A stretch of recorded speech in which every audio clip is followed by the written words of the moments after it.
I think our best chance of winning would have been to have kept Boris. Yeah. I think it was a very stupid move of some of my colleagues to undermine Boris, and they still haven't admitted that.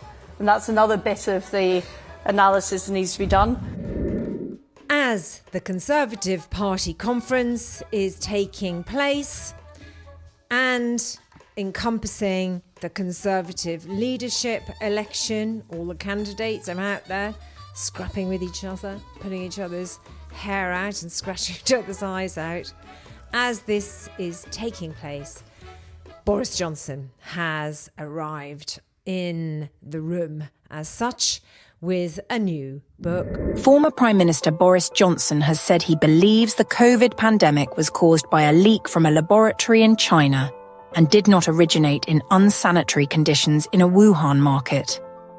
He joins Donald Trump in dismissing evidence suggesting that the virus was transmitted zoonotically from infected animals. The US former president insisted that coronavirus emerged from the Wuhan Institute of Virology. But just last week, a new scientific study found it was beyond reasonable doubt that COVID-19 originated in a Chinese animal market.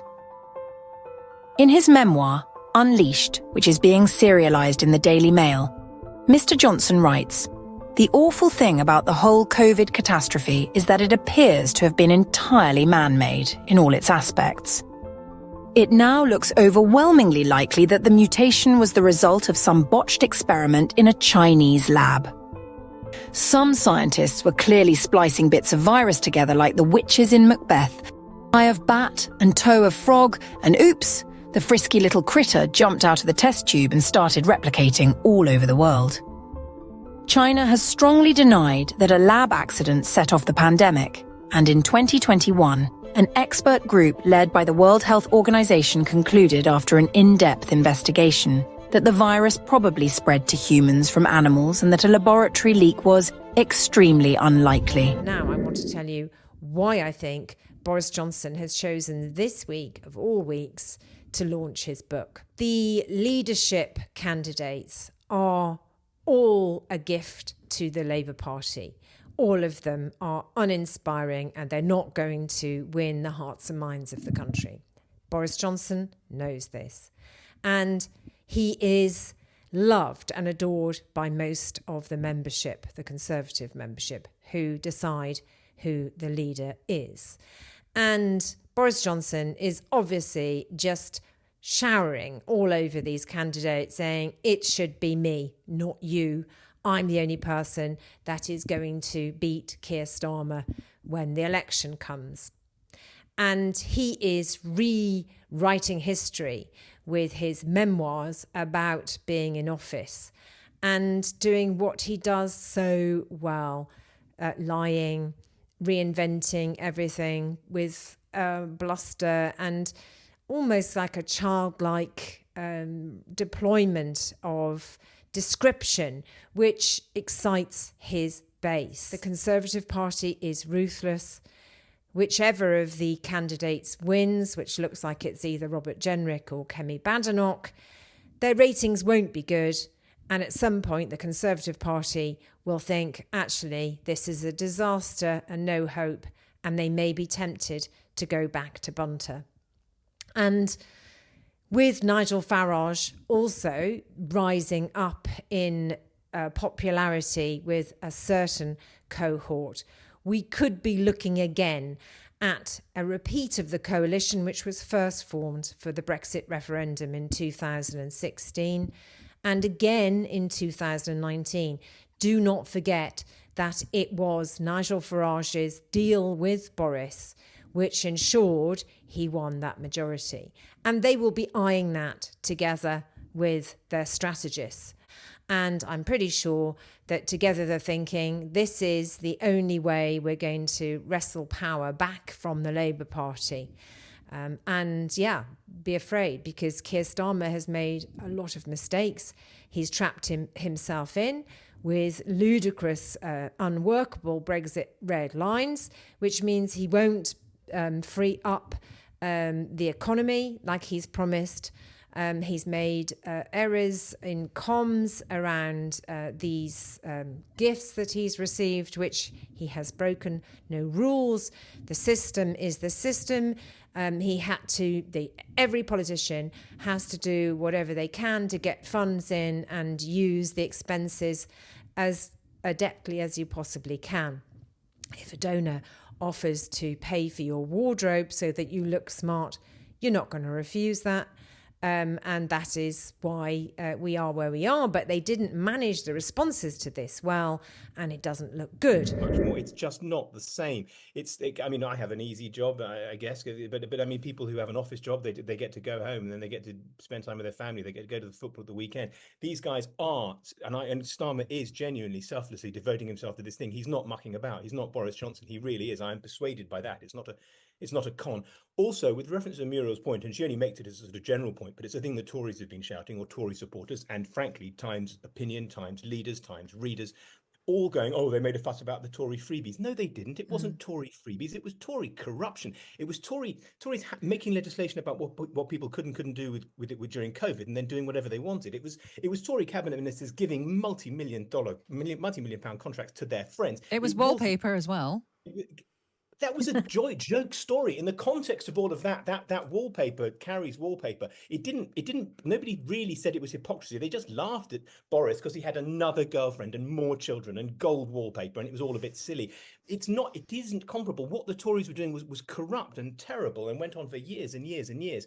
And I absolutely buy Keir Starmer's rationale that everybody would rather go to watch the football. I go to watch Queen's Park Rangers. It's not even Arsenal. It's barely football. But I go every Saturday with my son because we love doing it. And I got invited. I have friends who own, who half own Queen's Park Rangers. I know people who own football clubs and do so. I get invited to boxes. I never go because it's awful. It's ghastly. It's full of the sort of people who you would write hyphenated adjectives about.